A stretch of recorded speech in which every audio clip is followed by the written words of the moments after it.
Very honored to have Jan Bartošek from the Ministry of Interior of the Czech Republic with us. As you may be aware, and Kasper already mentioned that, and we wrote that in our briefing paper, the Czech government has taken a range of countermeasures in this regard in the last couple of years.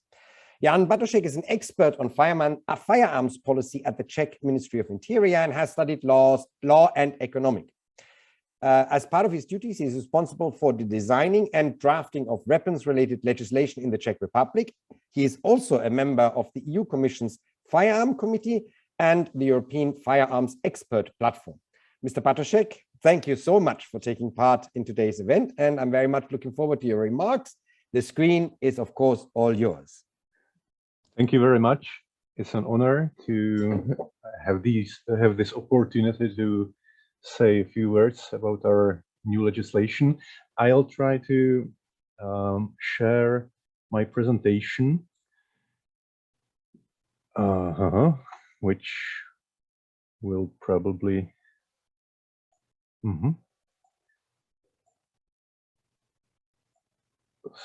So wonderful. If you could just go to full screen mode, then the participants can see this better.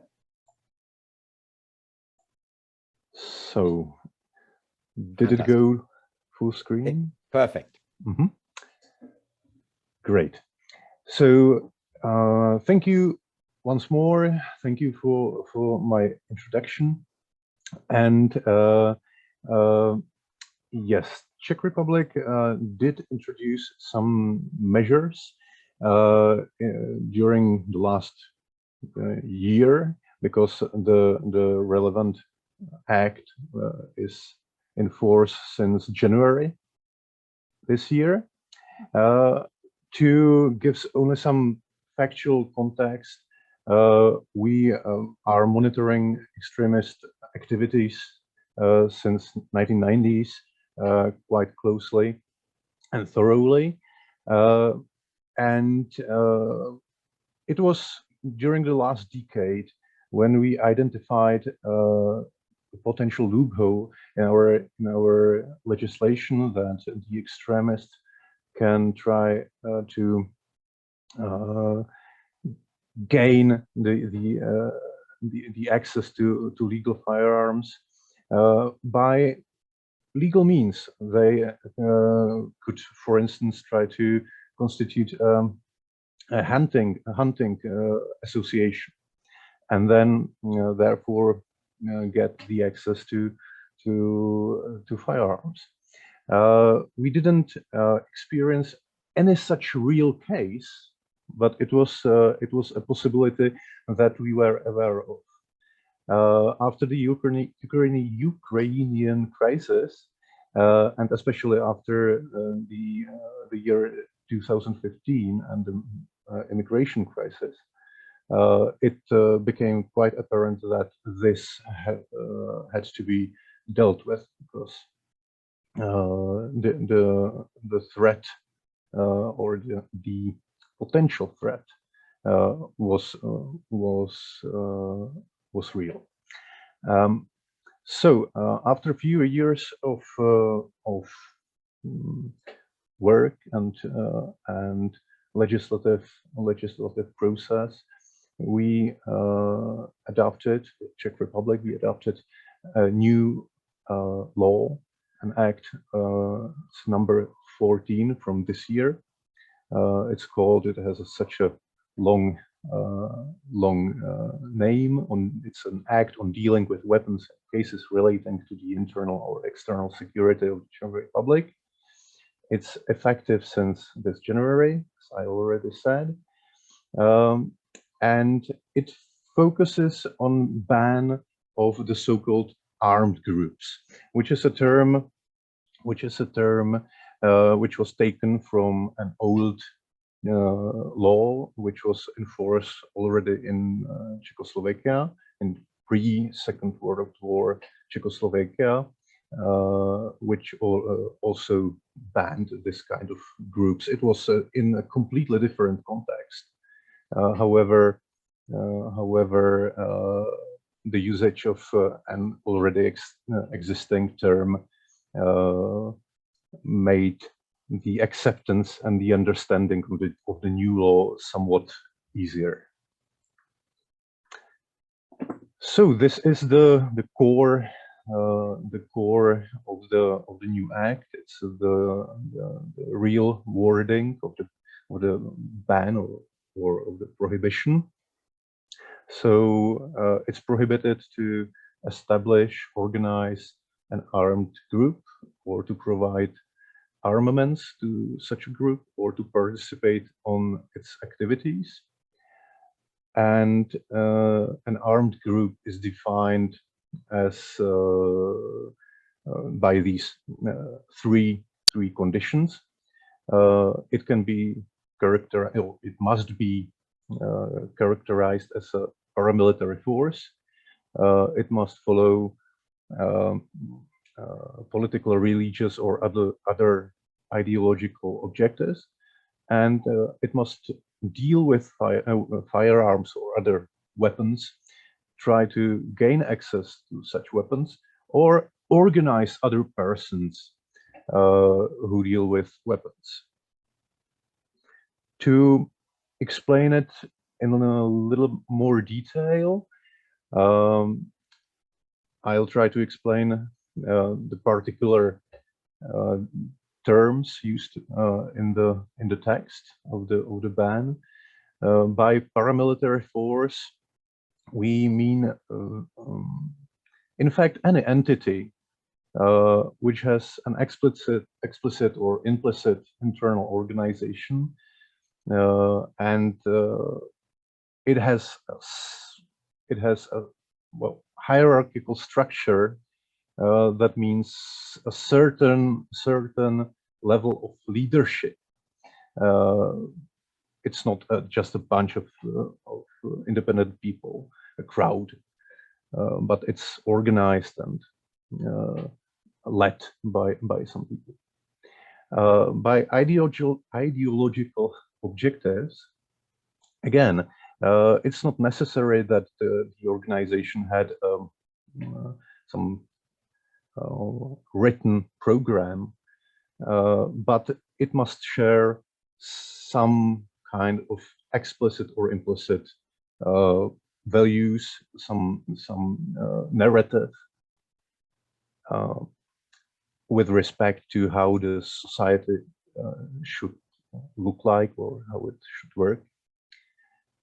And by weapons, we restricted this to weapons which are subject to some level of regulation already, because then it's much easier to track these weapons, to track the people that deal with these weapons. Or I say people, but the law is applicable to natural persons or legal persons or associations, irrespective of the nature of the person. The enforcement of the prohibition of armed groups is based on the fact that the violation of the prohibition is an administrative offense. That might be maybe strange, or it might look strange that it's only an administrative offense, but this is only about the mere constitution, the organization of those armed groups. If we speak about some activities of that armed group, which can or may not include weapons, then it would be probably already some kind of crime under the penal code. But we speak only about the constitution of those groups as such. There is a fine. There can be a fine which can be imposed up to 200,000 Czech crowns, which is approximately 8,000 euros. Again, a median wage in the Czech Republic is around 1,300 euros, so it's quite a fine, and a temporary ban on dealing with arms or all those kinds of weapons can be imposed up to 7 years of duration, and all these sanctions and proceeding in which these sanctions can be imposed are administered by the Ministry of Interior. So far, our real practical experience with the application of this new law is quite limited, because we didn't have to apply the new prohibition or to impose sanctions with respect to any existing or potentially existing armed group. Maybe the most profound effect of the new law was rather in the form of, say, strategic communication, because only after the publication of the draft law, the draft act in autumn 2019, and here I say Inuit militias, but those were rather associations of those, as Mr. Rekavik said, those people who were sentimental after communist times and so on. They were really upset and say hard by the mere fact that the state said, we don't want you, we are not interested. This is not something that should be done within the internal or even external security of this state. And more of these associations even dissolved themselves right after the announcement of the draft. And here I list some of them, such as Zemská domobrana, which can be translated as perhaps Landwehr, the Lions of Nymburk, which is a city in the Czech Republic, the Wolves of Sušice, and so on. And they were disappointed because that the state was not interested in their services, because their self-perception was that they are doing something for the state for the times when it becomes hard. So thank you, and I would be delighted if you had any questions. Thank you. Thank you so much, Mr. Bartoszek. If you just stop the sharing, perfect, fantastic. Thank you so much. I really appreciate this. And it's always good to see that you can actually disappoint extremists and they dissolve themselves. However, you know, knowing extremists, I would say, worry about what they're doing after the dissolution. So, you know, this is a fantastic, really start to show how much impact can be already achieved just by passing a law, making this slightly more difficult. So thank you so much. This was a really, really important presentation. And obviously, I'd love to discuss a little bit in the panel discussion at the very end, the arrests and sentencing of the Czechoslovak soldiers in reserve for peace, which I also think is a very, very important point if you're looking at the Ukraine conflict and its aftermath, and hopefully not its repetition, but who knows what's going to happen on the eastern front of the Ukraine in the next couple of months. So thank you so much.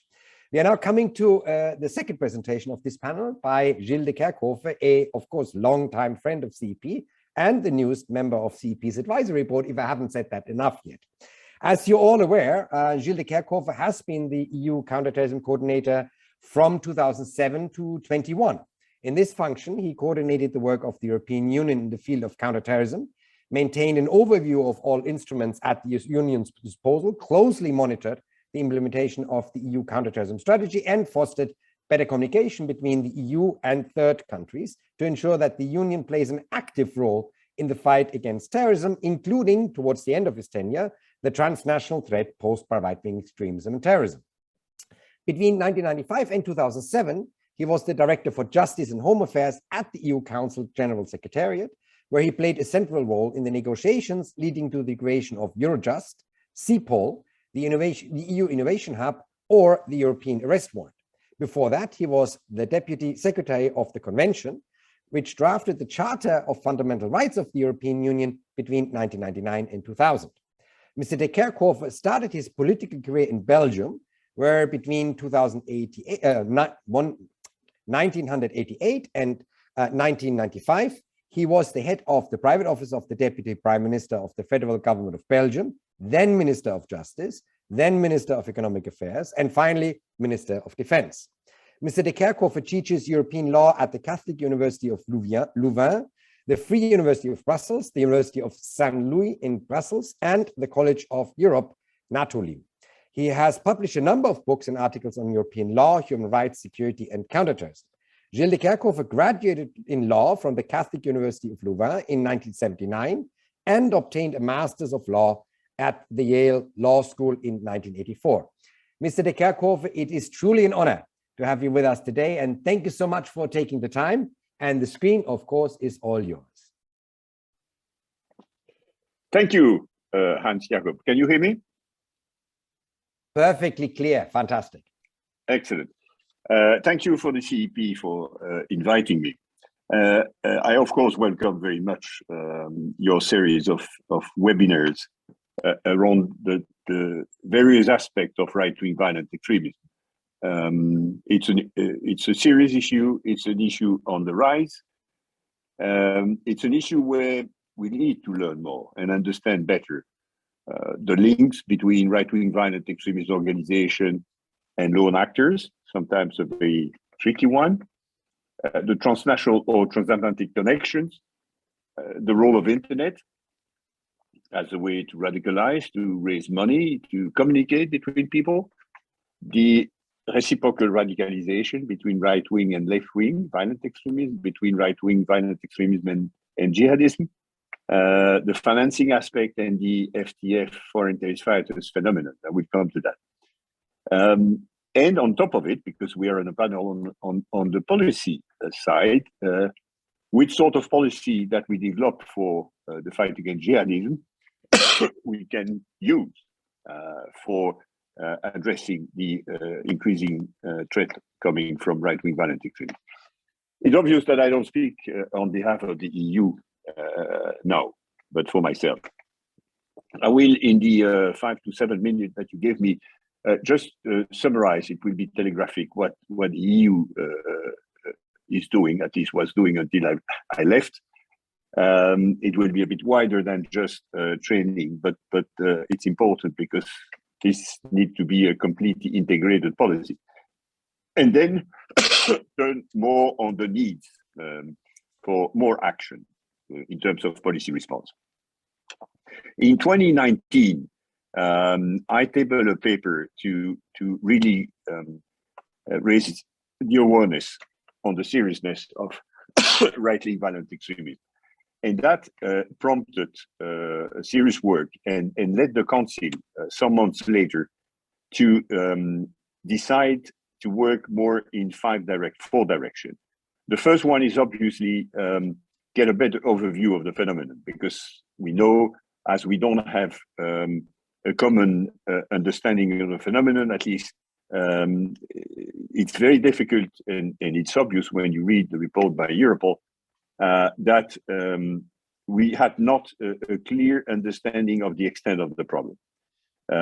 to a certain extent, we believe that it's underestimated, because many member states, many people do report only on so-called terrorist case inspired by right-wing violent extremism, and in many cases, a case that would be considered as terrorism because it's done in the context of jihadism is not reported as terrorism as such, but as ordinary crime or hate crime on the right-wing violent extremist side.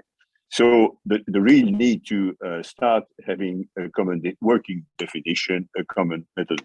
The second one, identify the best practice, and especially in terms of CVE, PVE, and especially the excellent experience in Germany on exit, and there, or radicalization aware network does an excellent job, and Europol and Eurojust are pretty well active, and more. The third one is the role of internet. You had a specific webinar on that. I don't need to develop it at the EU Internet Forum.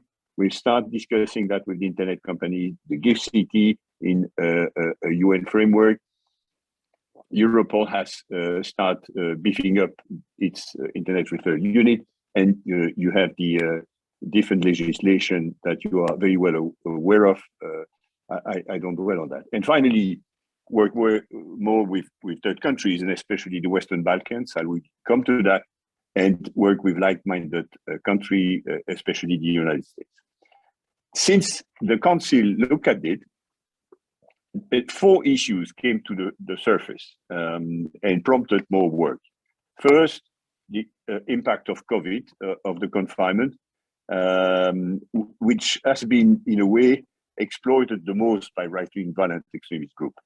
And what struck me most, I've raised that issue often, it's the growing convergence on internet between 3 types of content: the terrorist content, the hate speech, and disinformation, conspiracy theory, and a lot inspired and boosted by Russia.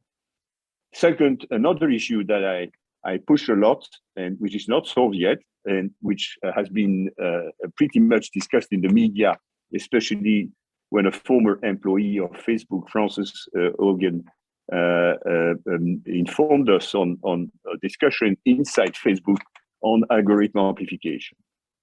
Third, I think that was after the decision of the Council, we realized a bit late, at least at the EU level, probably in the member states that was more obvious, the scale of the people who went to Ukraine from 2014 on, around 17,000 according to the Souffran group, among which 1,000 Westerners,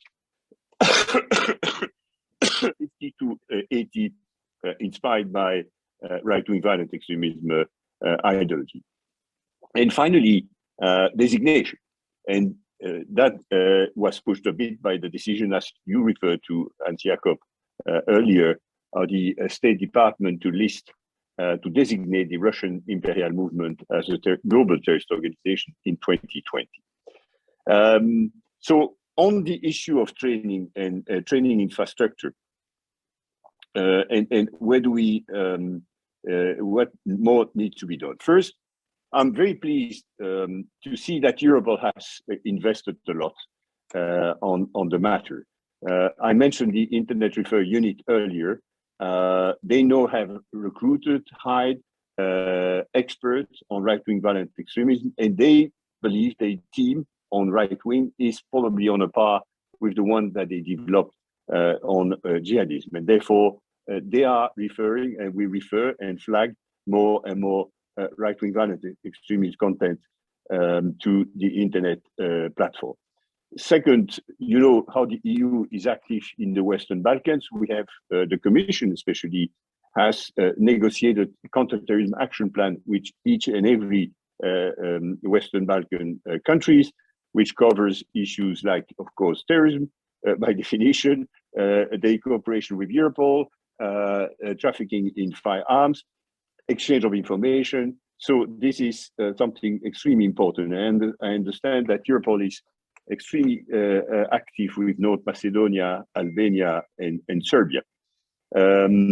Second, this month, some days ago, the Commission tabled a communication with a view to extending the list of Eurocrime to hate crime. And this is very important.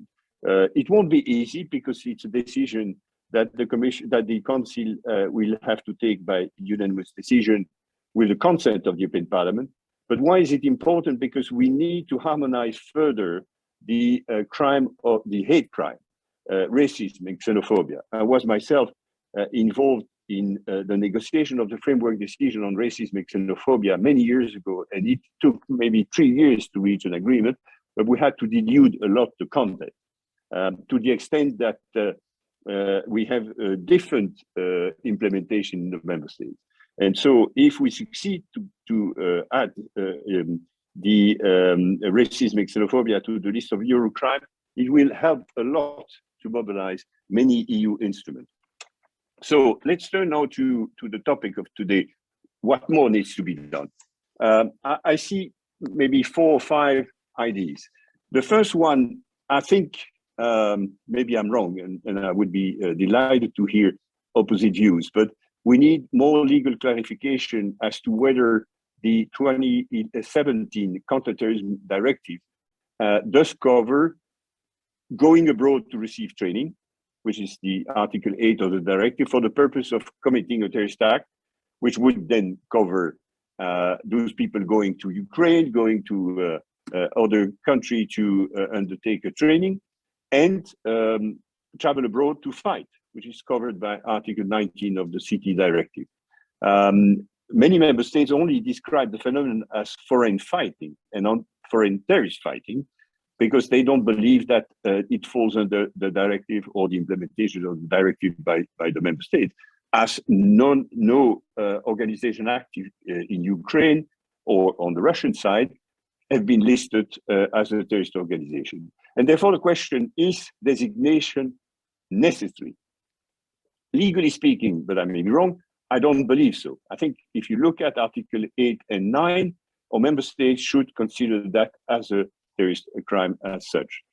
It is, of course, desirable that we do list more organizations. We have listed a very wide range of terrorist organizations, from the extreme left to GNE1, and there is no reason why we shouldn't consider designating right-wing violent extremist organization.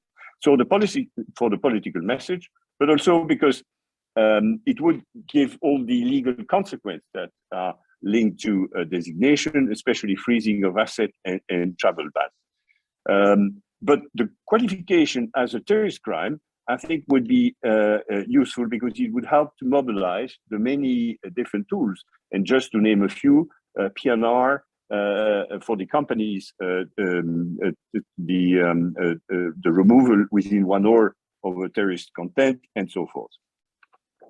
The second point is probably, in a way, we should put an obligation on the member states by an EU instrument to inform systematically the state of citizenship of someone who comes in another member state to undertake training in a paramilitary infrastructure, and to inform systematically Europol, so that Europol can have a comprehensive database on this phenomenon and provide this with biometrical information. Third, would it make sense to create a legal obligation? I think it's probably in your report on operators of private military training infrastructure to get a sort of better understanding of their customer, know your customer, which would, in a way, make sense. This is something that banks are obliged to do, and since it's pretty sensitive, I think it would make sense. 4, I'm not fully aware of what the security services are doing in Europe and the military intelligence services, but I assume that they are working on the phenomenon actively. They have a task force, they have a platform, they have a specific dedicated database on jihadi, but I suppose they are mobilized, and we could invite them to do more on that front. because that has been revealed extremely effective in relation to jihadism. Finally, fifth, on weapons, we have legal instrument on demilitarized weapon, but we still have too many demilitarized weapons available, especially on the eastern part of Europe and especially in the Western Balkans, too easily accessible, on sale on internet, and so probably further work is necessary on that front. So these are some ideas that I offer for the discussion.